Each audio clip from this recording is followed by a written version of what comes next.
মাদ্রাসায়ে বাইতুল কোরআন আল মাসুদিয়া ও মিফতাহ জান্নাত মহিলা মাদ্রাসার উদ্যোগে হাফেজ ছাত্রদের পাগড়ি প্রদান উপলক্ষে ৭ম বার্ষিক ওয়াজ ও দোয়ার মাহফিলের সম্মানিত সুযোগ্য সভাপতি সাহেব, আরও উপস্থিত রয়েছেন জাতির মুকুট ওয়ারাসাতুল আম্বিয়া হযরত উলামায়ে কেরাম, উপস্থিত দূর কাছ থেকে আগত তাওহীদের পতাকাবাহী, কালেমার জান্নাবাহী, দ্বীন ও ইসলামের শরদুল নরশরদুল বীর মুজাহিদ প্রাণপ্রিয় দিনী ভাইয়েরা, পর্দার আড়ালে বসা আছেন আমার সম্মানিতা সরল মনা দিন দুরুদি মা ও বোনেরা। সর্বোত্তমময় বিশ্ব ব্রহ্মাণ্ডের শাহী দরবারে অসংখ্য অগণিত শুকর আর সুজুদ আদায় করছি যে রব, যে মুনিব, যে প্রতিপালক আমাদের সকলকে অত্যন্ত দয়া করে মায়া করে ভালোবেসে আজকের এই জান্নাতের বাগানে সুস্থ মনে সুস্থ দেহে আশা এবং বসার তৌফিক জানায়াত করেছেন। এজন্য সকলে অন্তরস্থল থেকে প্রাণ খুলে মন ভরে হৃদয় উজাড় করে আল্লাহর প্রতি প্রেম আর ভালোবাসা নিয়ে আল্লাহ পাকের শিখানো ভাষায় উচ্চ কণ্ঠে বলি আলহামদুলিল্লাহ। আর একটু জোরে বলা যাবে? জওয়ান এবং তরুণ ভাইয়েরা, মুরব্বী বাবারা, আমরা সকলের সমস্ত শরীরের শক্তিকে একত্রিত করে আল্লাহকে খুশি করার আশায় আরেকবার উচ্চ কণ্ঠে বলি আলহামদুলিল্লাহ। আমরা রব্বে কারিমের দরবারে শুকরিয়া আদায় করছি যে রব আমাদেরকে ইমানদার বানিয়েছেন, মুমিন বানিয়েছেন, মুসলমান বানিয়েছেন। এজন্য আলহামদুলিল্লাহ বলা যাবে না? রাসূল নবী সাল্লাল্লাহু আলাইহি ওয়াসাল্লাম বলেছেন, কেউ যদি কালেমা কালি পড়ে, কোনো আমল যদি নাও থাকে, এই কালেমাটার এত দাম, তাওহীদের এত দাম, সে এটার উপর ভর করে জান্নাতি হয়ে যাবে। আর একটু জোরে বলেন। তাফসীরে কিতাবের ভিতরে আসছে, ইউসুফ আলাইহিস সালামের জমানায় ওনার কর্মচারীদের কাছে এক লোক গম নিতে আসছে। মুখটা ঢাকা ছিল, কোন রাত আছে মুখটা খোলা ছিল। কর্মচারীরা লোকটাকে গম দিয়ে দিল। লোকটা বলছে, আমাকে আরো কিছু গম দেন। কর্মচারীরা বলছে, আপনাকে না একবার দিলাম। যুবক বলছে, আমাকে আর একবার দেন। তাকে একাধিকবার দেওয়া হলো। দেওয়ার পরও যুবক বলছে, আমাকে আরো কিছু গম দেন। এবার কর্মচারীরা বলল, আমরা ইচ্ছে করলে গম দিতে পারবো না, এটা তো রাষ্ট্রীয় কোষাগারের সম্পদ। পয়গম্বর ইউসুফ আলাইহিস সালামের কাছে যান, উনি যা পরিমাণ ইচ্ছা করেন সেই পরিমাণ উনি দেওয়ার মতো যোগ্যতা ওনার আছে, ওনার কাছে গিয়া বলেন। যুবক চলে গেলেন পয়গম্বর ইউসুফ আলাইহিস সালামের কাছে। তো ইউসুফ আলাইহিস সালামের কাছে গিয়ে বলতেছে, আল্লাহর নবী, আমার কিছু গম দেন। আমার কর্মচারীরা দেয় নাই? বলে, হ্যাঁ দিছে, আপনি আমার আরো কিছু দেন। ইউসুফ আলাইহিস সালাম তার আরো কিছু গম দিচ্ছে। যুবক বলছে, নবী আমাকে আরো কিছু দেন। ইউসুফ আলাইহিস সালাম বললেন, আর দেওয়া সম্ভব না, আপনাকে না একাধিকবার দেওয়া হয়েছে, আমার কর্মচারীরা দিয়েছে, আমিও দিয়েছি, আপনি আবার চাচ্ছেন কেন? যুবক ডাক দিয়ে বলে, নবী, আমি যদি আমার পরিচয় আপনার সামনে পেশ করি, তাহলে আপনি রাষ্ট্রীয় কোষাগারের সব গমের বস্তা আমার দিয়ে দিবেন। সুবহানাল্লাহ। নবী তো আশ্চর্য হয়ে গেলে, কি এমন তোমার পরিচয়, যে পরিচয় শুনলে আমি রাষ্ট্রীয় কোষাগারের সব গমের বস্তা তোমার দিয়ে দিব? তো তাহলে বলো তো তোমার কি পরিচয়? যুবক ডাক দিয়ে কই, নবী, আমার পরিচয় হলো, যেদিন আপনি জুলাইখার করে বিপদে পড়েছিলেন, আপনার চরিত্রের উপর জুলাইখা আঘাত করেছিল। ধুলনাতে থাকা অবস্থায় একটা শিশু আপনার চরিত্র সম্পর্কে সাক্ষী দিয়েছিল যে আপনি পুত পবিত্র। নবী, ওই ধুলনাতে যে বাচ্চাটা ছিল, সেই বাচ্চাটা ছিলাম আমি, বয়স এখন বড় হয়েছি। সুবহানাল্লাহ। নবী বলেন, তাই নাকি? ওই বিপদের সময় তুমি আমার, এই কঠিন সময় আমার পক্ষ হয়ে একবার সাক্ষী দিয়েছিলা, চরিত্র সম্পর্কে সাক্ষী দিয়েছিল, সেই লোকটা তুমি? বলে, হ্যাঁ। নবী খুশি হয়ে রাষ্ট্রীয় কোষাগারের গমের বস্তা থেকে প্রচুর গম দিয়া সরকারি যে কর্মচারী আছে তাদেরকে বলছে যে এই গমের বস্তাগুলো ওই লোকটার বাসা পর্যন্ত নিরাপদে পৌঁছাইয়া দাও। আর একটু জোরে কর।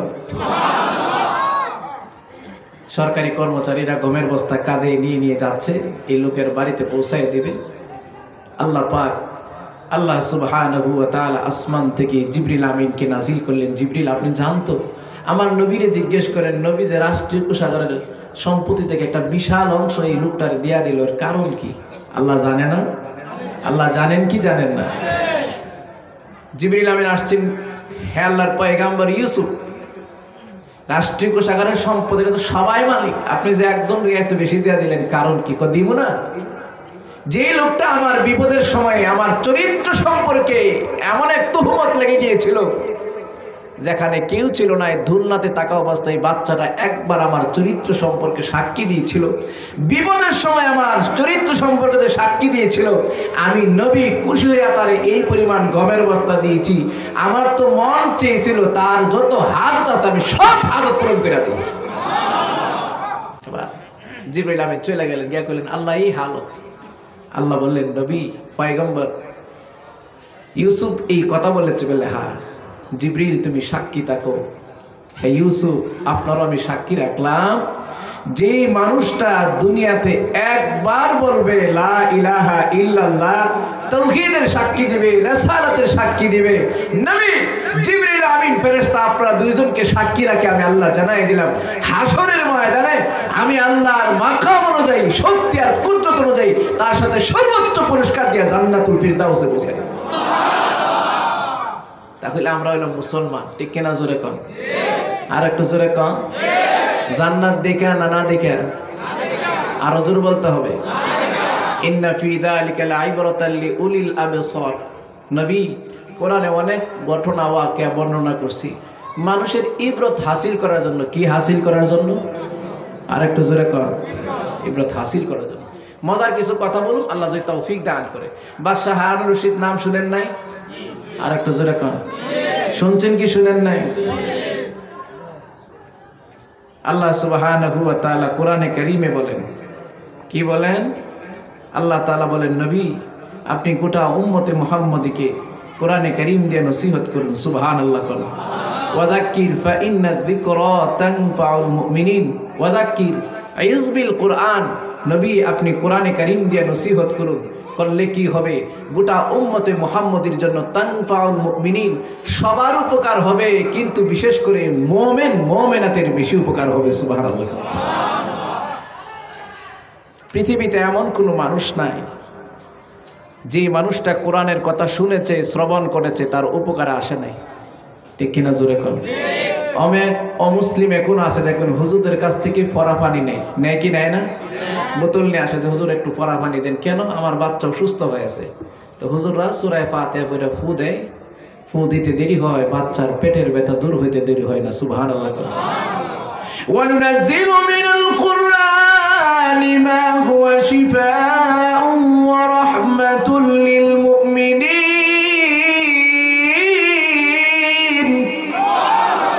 নবী এটার ভিতরে শেফা রাখছি। শেফা দুই ধরনের শেফা আছে। কোরআন এমন এক বাণী, এমন এক ঐশী গ্রন্থ যে এটা দিয়ে ফু দিলে জিন পরি দেউ দানবের অত্যাচার সব দূর হয়ে যাবে। এমনকি মানুষের হৃদয়ে যে কুফুরি নেফাক নাপাকি আছে এত দূর হবে। এমনকি বাহ্যিক যত বড় রোগ হোক না কেন, কোরআনে কারীম দিয়ে যদি ফু দেওয়া হয় সব দূর হয়ে যাবে। আপনারা আশ্চর্য হবেন, চায়নাতে একটা রোগ হচ্ছে বর্তমানে। এটা চায়নাতে হয়, মানুষের হাতের দুই হাতের বগলের নিচে একটু জায়গা আছে না নাই? আর একটু জোরে করুন। এখানে ছোট্ট একটা ফুরা জাতীয় একটা রোগ বের হয়। আমি যখন তাফসির করি জামিয়া রহমানিয়াতে, আল্লামা আজিজুল হক রহমাতুল্লাহ আলাইহি প্রতিষ্ঠিত জামিয়া রহমানিয়াতে, সেখানে যখন কোরআন শরীফের তাফসির করি, আমাদের উস্তাদজি পড়াইতেন, যখন তাফসির গীতা বলতেন যে কোরআনের উপকারিতা। কষ্ট হচ্ছে আপনাদের? বলছে এমন কিছু রোগ আছে যেগুলোর চিকিৎসা এখনো পর্যন্ত চিকিৎসা বিজ্ঞানীরা গবেষণা করে বের করতে পারে নাই। আছে না নাই? আচ্ছা, এইডস রোগের কি কোনো চিকিৎসা বের হয়েছে? আর একটু জোরে কন। বের হয় নাই। মানুষের দেখ ক্যান্সার হয়, আপনি বড় বড় ডাক্তারে জিজ্ঞেস করবেন, থেরাপি দেয়, কথা ঠিক আছে, অনেক বড়, এক একটা থেরাপির দাম 10 লক্ষ 20 লক্ষ টাকা হয়। সঠিকভাবে এই রোগটা ভালো হয় কিনা আপনি জিজ্ঞেস করে দেখেন তো, এটা সঠিক চিকিৎসা এখনো বের হয় না। ঠিক তেমনিভাবে এগুলোর বাহ্যিক দৃষ্টিতে শেফা জাতীয় ওষুধ, নিরাময় ওষুধ বের হলেও পৃথিবীতে এমন কিছু রোগ আছে যেগুলোর রোগের চিকিৎসা কি হবে, চিকিৎসা বিজ্ঞানীরা এখনো বের করতে পারে না। আর একটু জোরে কন। আপনারা দেখেছেন পত্রপত্রিকাতে কিছুদিন আগে, গত বছর এক জার্মানির বিজ্ঞানী বলেছেন যে করোনা যে রোগটা হয় এটার চিকিৎসা একমাত্র হইল রোজা রাখা। সুবহানাল্লাহ কর। সব মেডিসিনের বড় মেডিসিন হইল এটা বলতে বাধ্য হয়েছেন যে ওনারা বলেন, বিদুর্মী চিকিৎসা বিজ্ঞানীরা বলেন যে আমরা গবেষণা করে দেখছি কেউ যদি রোজা রাখে তার করোনা হয় না। সুবহানাল্লাহ কি বাড়িতে কে কইবেন? আর একটু জোরে কোন। আল্লাহ কি কোরআন দিলেন, আল্লাহর কি বিধানের পাওয়ার কত। এজন্য প্রাণের ভাই, আল্লাহর নবী বিশ্ব নবী রাহমাতুল লিল আলামিনের উপর আল্লাহ সুবহানাহু ওয়া তাআলা ঐশী গ্রন্থ কোরআনে কারীম নাযিল করে জানায় দেন, ও নবী আপনি এই কোরআনে কারীম দিয়ে আপনি নসিহত করুন। ওয়াযাকির ফাইন্না যিকরা তানফাউল মুমিনিন। নবী গো ইযবিল কোরআন, আপনি কোরআনে কারীম দিয়ে নসিহত করেন। নবী কোরআনের ভিতরে আমি আল্লাহ সুবহানাহু ওয়া তাআলা মানে কুদরতি পাওয়ার রেখে দিয়েছি। কোরআন কোনো লেখার বাণী নয়, কোরআন কোনো লেখা জাতীয় বাণী নয়। ও নবী তাওরাত শরীফ আল্লাহ নিজের কুদরতি হাত দিয়ে লিখেছেন, জাবুর শরীফ, ইনজিল শরীফ, কিন্তু কোরআনে কারীম এমন এক বাণী যে বাণী আল্লাহ সুবহানাহু ওয়া তাআলা কুদরতি সিনা থেকে বের করে নবীর সিনার ভিতরে রেখেছেন। নবীদের সিনা থেকে বের করে উম্মতে মুহাম্মদীর শ্রেষ্ঠ যেই মানুষ হাফেজে কোরআনের সিনায় রেখেছে। নবী এই কোরআনে কারীম দিয়ে নসিহত করেন, গোটা উম্মতে মুহাম্মদীর সবার উপকার হবে। নবী গো কিন্তু বিশেষ করে সবচেয়ে বেশি উপকার হবে মুমিন মুমিনাতে। উপকার আছে না নাই? আরেকটু জোরে কোন। এক ডাকাত গেছে, ওই যে হাজিরা কানায় কাবায় হজ করতে যায় কি যায় না? আরেকটু জোরে কোন। এক আল্লাহর ওলি কানায় কাবার চতুর্দিক দিয়ে তওয়াফ করতেছে। তো এক চোরে করছে কি সুযোগ বুঝা ওনার পকেটে হাত ঢুকাইছে, ঢুকাইয়া পকেটে যে দিনার দিরহাম ছিল সব বের করে নিয়ে আসছে। আল্লাহর ওলি তওয়াফ শেষ করছে, চোরের কাজ শেষ করছে। আল্লাহর ওলি চোরের চেহারার দিকে তাকাইছে, তাকায় কিছু বলে নাই, কোরআনে কারীম থেকে একটা আয়াতে কারীমা শোনায় দিছে। সুবহানাল্লাহ। ওয়াফিস সামাই রিজকুকুম ওয়া মা তুআদুন। সুবহানাল্লাহ বলবেন না? শুধুমাত্র কোরআনে কারীম থেকে একটা পুত পবিত্র বাণী এই চোরের কর্ণগহ্বরে পৌঁছে দিছে। চোরের সুযোগ পায় ভাবছে যে উনি কোরআনে কারীম যাই কিছু কোক, আমি আমার কাজ শেষ করছি। চোর চলে গেছে। 3 বছর পরে এই ডাকাত এই চোর আসছে আবার বাইতুল্লাহ শরীফ তওয়াফ করে। আয়সা দেখে আল্লাহর ওলি তওয়াফ করতেছে, চোরও তওয়াফ করতেছে। আল্লাহর ওলি তো ওনাদের নজর তো ব্যতিক্রম। আল্লাহর ওলি দেখি চিনে ফেলছে, আর এটা তো ওই 3 বছর আগে যে চুরি করছিল এই ডাকাত, হেও দি তওয়াফ করে দেখা যায়। তওয়াফ যখন শেষ হয়েছে তারা জিজ্ঞেস করে, কেউ তোমার না পূর্বে একটা অভ্যাস ছিল, এটা কি আছে না নাই? হুজুর যেটা ছিল এটা সব দূর হয়ে আমি তো এখন অলি হয়ে গেছি। কেমনে?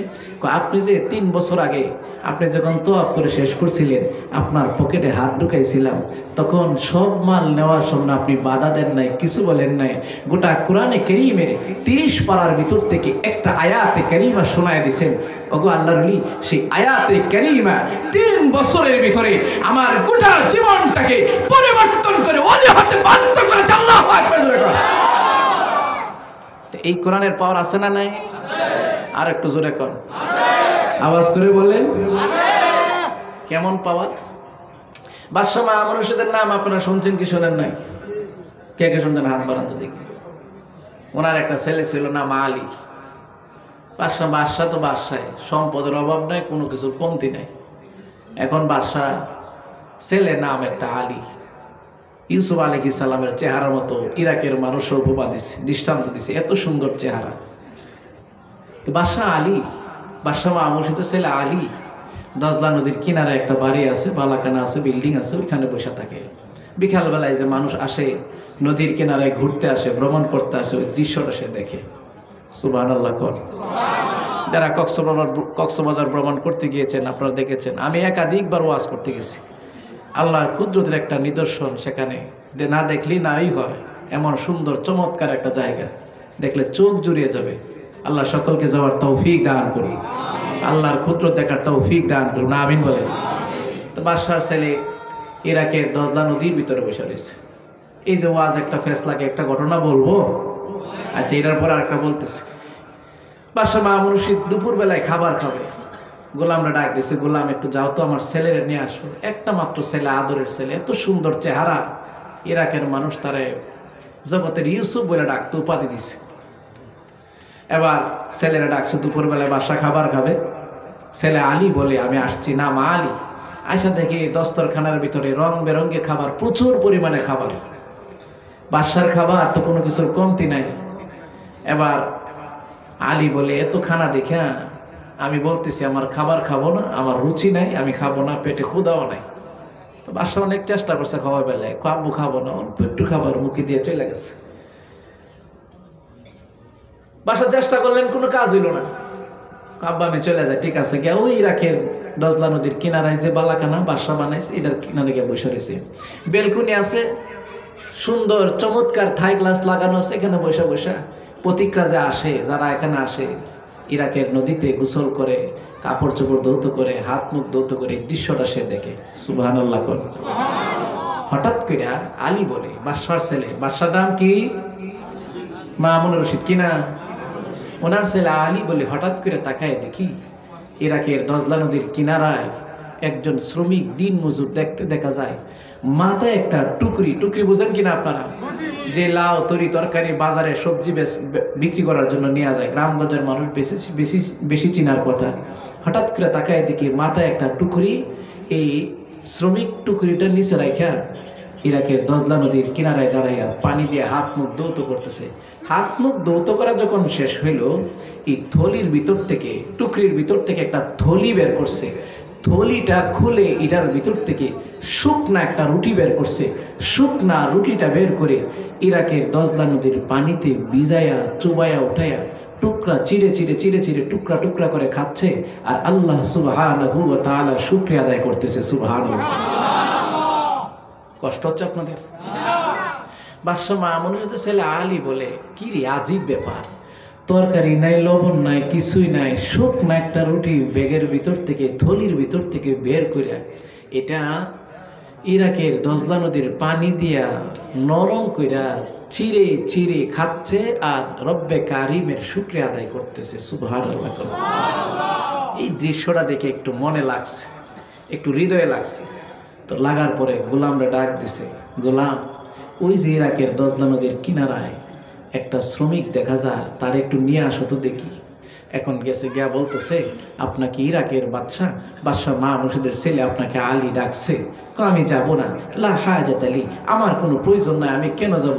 না আপনারা ডাকছে, একটু যেতে হবে।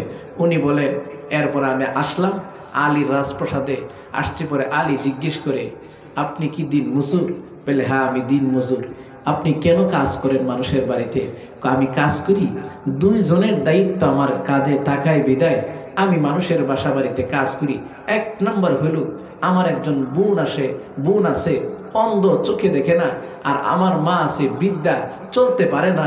দুইজনের দায়িত্ব আমার কাঁধে থাকায় বিদায় আমি মানুষের বাসা বাড়িতে কাজ করি। আলী জিজ্ঞেস করে, ভাই কতক্ষণ আপনি কাজ করেন? কাজ করি সকাল থেকে নিয়ে আসর পর্যন্ত দুনিয়ার মুনিবের কাজ করি। আসর থেকে মাগরিব পর্যন্ত মা এবং বোনের জন্য ইফতারি বানায়, আর মাগরিব থেকে নিয়ে সুবহ সাদিক পর্যন্ত রব্বে কারিম কানায় কাবার মালিক আল্লাহ সুবহানাহু ওয়া তাআলার গোলামি করি। সুবহানাল্লাহ।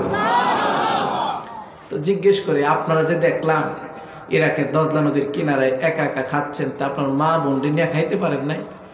খাই নাই। আমার আম্মা আর আমার বোন, আমাদের মুসলমানের শরীয়তের বিধান মতে বছরে 5 দিন রোজা রাখা হারাম। এই 5 দিন ব্যতীত সারা বছর আমার চোখে দেখে না অন্ধ বোন আর বৃদ্ধা অসুস্থ মা, ওনারা সারা বছর রোজা রাখেন। আর একটু জোরে কন। তুমি বলেছো সকাল থেকে নিয়ে আসর পর্যন্ত দুনিয়ার মুনিবের কাজ করো, আসর থেকে মাগরিব পর্যন্ত মা এবং বোনের জন্য ইফতারি বানাও, মাগরিব থেকে তুমি সুবহে সাদিক পর্যন্ত আসমানের মুনিবের গোলাম করো। আলী রে, তুমি কি ঘুমাও না? তোমার চোখে কি ঘুম আসে না? আলী চোখের পানি সামনে ছেড়ে দিয়েছে। শ্রমিক আলীর সামনে চোখের পানিগুলো ছেড়ে দিয়া কান্দে আর বলে, আলী রে কেমনে ঘুমাবো? কোরআনে কারীমের 2টা আয়াত কারীমা আমাকে ঘুমাইতে দেয় না। কি আয়াতে কারিমা, যে আয়াতে কারিমার কারণে তুমি ঘুমাইতে পারো না। এমনি শ্রমিক দেখে দেখে বলে, আলী তুমি কি জানো না আল্লাহ সুবহানাহু ওয়া তাআলা কোরআনে কারিমে বলেছেন, ইন্নাস সামা ওয়াল বাসারা ওয়াল ফুআদা কুল্লু উলাইকা কানা আনহু মাসউলা। আলী দুই নম্বর তোমার কি জানা নাই? আল্লাহ সুবহানাহু ওয়া তাআলা বলেছেন, সুম্মা লাতুসআলুন্না ইয়াওমাইদিন আনিন নাঈম। এমন কোন নিয়ামত নাই যেই নিয়ামত সম্পর্কে হাসরের ময়দানে জিজ্ঞেস করা হবে না। আলীরা আল্লাহ সুবহানাহু ওয়া তাআলা হাসরের ময়দানে আমাকে যদি জিজ্ঞেস করে কি জবাব দিব? ওই চিন্তায় আমি দিন মজুর ঘুমাইতে পারি না। ঘুমের কি প্রয়োজন হয় না? হ্যাঁ, ঘুমের প্রয়োজন হয়, কিন্তু দুইটা আয়াতে কারিমা যখন বারবার চোখের সামনে ভেসে আসে আমি ঘুমাইতে পারি না। এবার আলী বলে, ও ভাই এমন দামি কোরআন তুমি আমার শোনাই না। ভাই শ্রমিক তুমি আমার কিছু নসিহত করো। শ্রমিক ডাক দি বলে, আলী নসিহত করার মতো যোগ্যতা আমার নাই। এমনি আলী বলে, আরে ভাই আমার ঐশী গ্রন্থ থেকে কোরআনে কারীমের আয়াতে কারিমা শোনাইছো। শ্রমিক না না আর কিছু বাণী তুমি আমাকে শোনাও। এমনি লোকটা দুইটা আয়াতে কারিমা দিয়া আবার আলী রে নসিহত করে। আলী রে এক নম্বর নসিহত, মান ইয়ামাল সুআন ইউজা বিহি। আলী পরকালের আযাব যদি বাঁচতে চাও, এক নাম্বার গুনাহ করবে না, গুনাহ ছেড়ে দিও, কারণ যে যে গুনাহ করবে তাকে ওই শাস্তি ভোগ করতে হবে। দুই নাম্বার রাসূল নবী সাল্লাল্লাহু আলাইহি ওয়াসাল্লাম বলেছেন, যে নাকি প্রত্যেকদিন মৃত্যুর কথা 20 বার স্মরণ করবে আল্লাহ তাআলা তার শাহাদাতের মন নসিব করবে। আলী এবার বিদায় দিয়ে দাও। আলী বলে, বিদায় দেওয়া যাবে না। এমন বাণী শুনিয়েছো, এমন দামি নসিহত শুনিয়েছো, আমার মন পরিবর্তন হয়ে গেছে। কি বাণী শুনাইলা? এটা তো ঐশী গ্রন্থ আল কোরআন, ঠিক কিনা? জোরে কন, আর একটু জোরে কন। তাড়াতাড়ি বিদায় দেন। তাড়াতাড়ি বিদায় দিছে। এখন উনি চলে গেছে। আলী কয়, দিন মজুর কয়, শ্রমিক বলে, কোন আমার মন তো পরিবর্তন হয়ে গেছে। আলী কয়, তাই দিন মজুরের কথা শুনে আমার মন পরিবর্তন হয়ে গেছে। সুবহানাল্লাহ। আচ্ছা আপনারা বলুন তো দেখি, সে কোরআনে কারীম দিয়ে নসিহত করছে কি দিয়া? সবাই কথা কয় না, রাগ করছেন নাকি? আর একটু জোরে কোন, কি দিয়া? কোরআনে কারীম। এক নম্বর হইল আলী, মান ইয়ামাল সুআন ইউজা বিহি। যে যে পাপ করবে, যে যে গুনাহ করবে, এই পাপের শাস্তি তারে ভোগ করতে হবে, ঠিক কিনা? জোরে কোন। এর প্রমাণ আছে না নাই? এটা বোঝার জন্য বলি। এক বাদশা তালুন রাস্তা দিয়ে হেঁটে যাচ্ছে, হঠাৎ করে তাকায় দেখি রাস্তার মধ্যে লাশরিক একটা বাচ্চা পড়ে রয়েছে। লাশরিক বাচ্চা বুঝেন তো? যে বাচ্চাটা অবৈধভাবে জন্মগ্রহণ করছে, মাতা পিতার পরিচয় নেই, বাদশা তারে উঠাইছে, দেখতে অনেক সুন্দর লাগে, নাম রাখছে আহমদ ইতিম। মাতা পিতা নাই, বাদশা তালুন উঠাইয়া বাড়িতে নিয়ে তারে লালন পালন করে। দেশের মানুষও তারে নাম রাখছে আহমদ ইতিম, খুব ভালো মানুষ। বাদশা তালুন নিজের কাছে রাখে, অনেক সুন্দর করে আদর করে, সুন্দর ব্যবহার।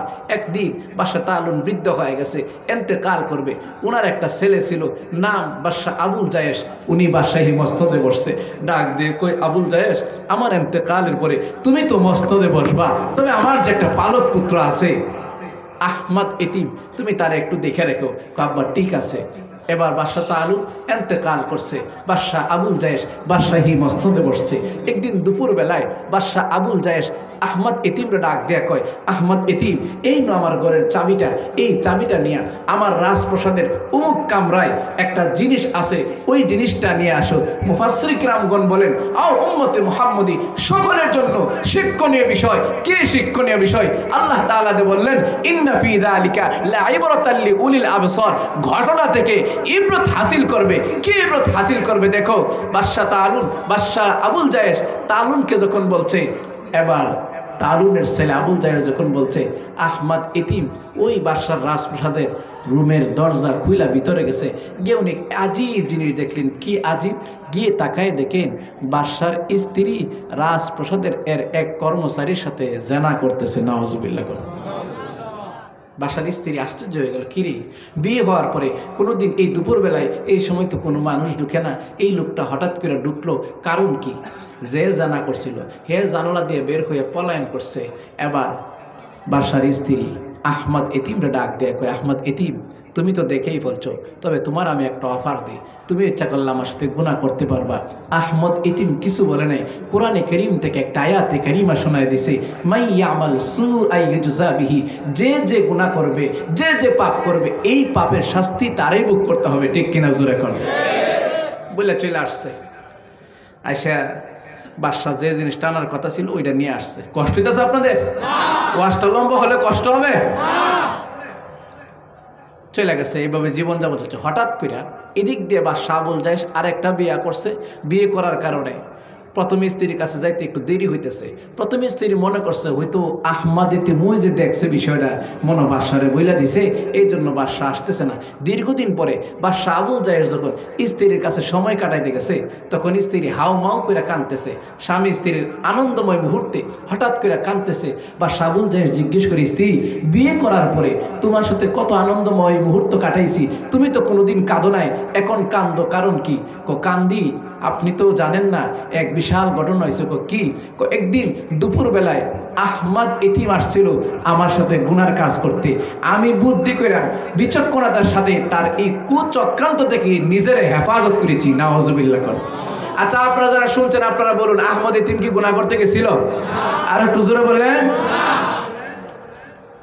বাসার পায়ের রক্ত মাথা উঠে গেছে। চিন্তা করে দেখি, ঠিকই তো, আমি তো তার একদিন পাঠাইছিলাম, অধিকাংশ কথা কাজে মিলা গেছে কিনা। বাসায় রাষ্ট্রীয় চেয়ারে বসছে, বৈশা জল্লাদে ডাকতেছে, জল্লাদ তাল হুনাই দিকে আসো। জল্লাদ আসছে, আচ্ছা শোনো, হাতে একটা বাটি নিছে, এই বাটিটা দিয়ে আমি একটা লোকরে পাঠাবো, সে গিয়ে তোমাকে বলবে যে তাকে মেশকে আম্বর দিয়ে যেন এই বাটিটা ভরপুর করে দেওয়া হয়। যে এই বাটিটা নেওয়া যাবে, তুমি তার দেহ থেকে মাথাটা আলাদা করে মেশকে আম্বরের পরিবর্তে এই বাটিতে মাথাটা করে আমার কাছে নিয়ে আসবে। জল্লাদকে বাদশা যাবো না, ঠিক আছে। এবার জল্লাদ চলে গেছে, আহমদ এতিমরে ডাক দিয়া, বাদশার চেহারা মলিন, চেহারা লাল হয়ে রয়েছে, রাগে রাগান্বিত হয়ে রয়েছে।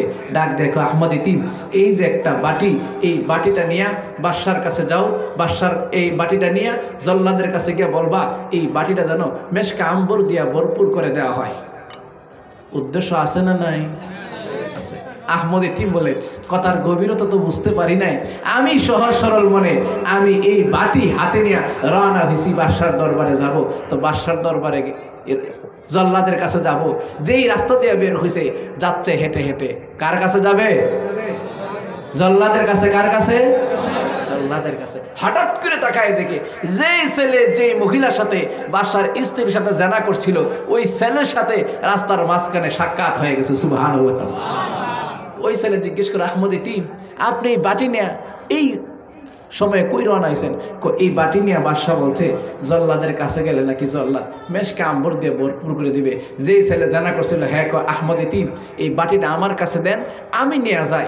আজকে যদি আমি একটু অনুগ্রহ করি, মনে মনে ভাবতেছে আহমদ এতিম যে আমার গুনার কাজে দেখছিল, হয়তো সে কোনোদিন এই কথাটা প্রকাশ করবে না। সেই সুবাদে সে আহমদ এতিম থেকে বাটিটা জোর করে বাদশার ওই জল্লাদের দরবারে রওনা হয়েছে। জল্লাদের কাছে যখন গেছে, জল্লাদ তার দেহ থেকে মাথা আলাদা করে বাটিতে করে নিয়ে বাদশার কাছে রওনা হয়েছে। তো জল্লাদ এই মাথাওয়ালা বাটি নিয়ে এক দরজা দিয়ে ঢুকছে, আহমদ এতিম বাটি ছাড়া আরেক দরজা দিয়ে ঢুকছে। সুবহানাল্লাহ। আহমদ এতিম আশ্চর্য করলে, কিরে? বাদশা কইলো এটা দিয়া মেশকে আম্বর আসবে, এটা দিয়ে মাথা এলো। বাদশাকে পাঠাইলাম এক মাথা, আসলো আরেক মাথা। কোরআনে বলে এক কথা, বাদশার কাজ কই আরেক কথা। কোরআনে বলে মাই আমাল সুআ ইউজা বিহি, যে যে পাপ করবে, যে যে গুনাহ করবে, তার পাপের শাস্তি তারই ভোগ করতে হবে। ঠিক কিনা জোরে কর।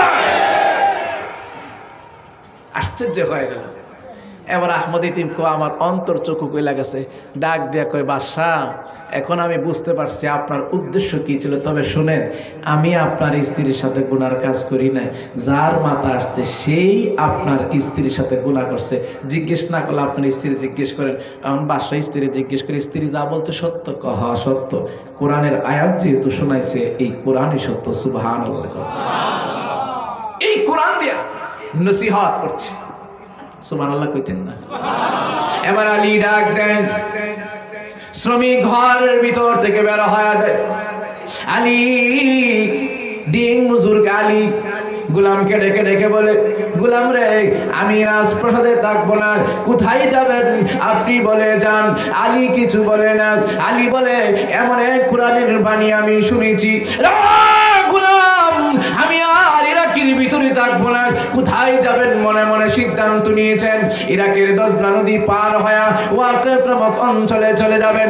গোলাম পিছন দিক থেকে বারবার জিজ্ঞেস করে, আলী যদি বাদশা মামুন রশিদ জিজ্ঞেস করে আমি কিছু বলতে পারবো না, আপনি ঠিকানা বলে যান। এবার আলী কিছু বলে না। রাজপ্রাসাদ থেকে নেমে একটা নৌকা ভাড়া করে দজলা নদী পার হয়ে ওয়াকিফ নামক অঞ্চলে চলে গেছে। সেখানে গিয়া দিনের বেলায় মানুষের বাসা বাড়িতে কাজ করি, রাত্র হইলে ওয়াকিফ নামক অঞ্চলের একটা মসজিদে আল্লাহর মেহমান হইয়া সারা রাত্র ইবাদত করে কাটায় দেয়। এইভাবে দীর্ঘদিন পার হয়ে গেল। হঠাৎ করে আলী মসজিদের ভিতরে ইতিকাফ, মসজিদের ভিতরে মুসাফির হয়ে আছে। মসজিদের মিনার থেকে এশারের নামাজের ধ্বনি শুরু হয়েছে, আল্লাহু আকবার আল্লাহু আকবার, এইভাবে আযানের ধ্বনি শুরু হয়েছে। আলী অসুস্থ হয়ে গেল, মসজিদের ভিতরে লম্বা হয়ে শুয়ে গেল। মসজিদের ভিতরে মুসল্লিরা ঢুকে দেখলো একজন মুসাফির আগন্ত মানুষ অসুস্থ হয়ে গেছে। মুসাফিররা মসজিদের মুসল্লিরা ডেকে ডেকে বলে, ভাই মুসাফির চলেন না আপনার নিয়ে ডাক্তার দেখা আসি। এমনি আলী ডেকে ডেকে বলেন, আরে ভাই আমাকে চিকিৎসা করলে কাজ হবে না, আমার আর বেশি সময় দুনিয়াতে নয়, আমি পরকাল এখন পাড়ি দিব, কিন্তু ইন্তেকালের আগে কে আছরে একটা চিঠি, একটা কলম আর কাগজ নিয়ে আসতে পারবা? একজন মুসল্লি বলেন, ভাই মুসাফির আপনি বলেছেন আমি পারবো। দৌড়াইয়া বাসার ভিতরে গিয়া একটা কলম আর কাগজ নিয়ে আসছেন। আলী অসুস্থ শরীর নিয়ে মসজিদের ভিতরে শুয়া শুয়া একটা চিঠি লেখেন। চিঠি লেখা যখন শেষ হয়ে গেল, আলীর চোখ থেকে টপ টপ করে পানি পড়ে। আলী কান্দে আর বলে, ভাই মসজিদের মুসল্লিরা, আমার ইন্তেকাল হয়ে যাবে, আমার ইন্তেকালের পরে এই দেশের বাদশা, ইরাকের বাদশা মামুন রশিদের কাছে এই চিঠিটা পৌঁছায়া দিয়েন। চিঠি লেখা শেষ হয়ে গেল, আলী মসজিদের ভিতরে ইন্তেকাল করেছে। মুসল্লিরা গভর্নর কি খবর দিয়েছেন, গভর্নর এসে দেখেন উনি আর কেউ নন, উনি ইরাকের বাদশা মামুন রশিদের ছেলে আলী। গভর্নর বাদশা যা আপনারা খবর দিয়েছেন, বাদশা মামুন রশিদ আসছে। মুসল্লিরা বলেন, চিঠির ভিতরে হয়তো কোনো দুঃখে কষ্টের কথা লেখে গিয়েছে।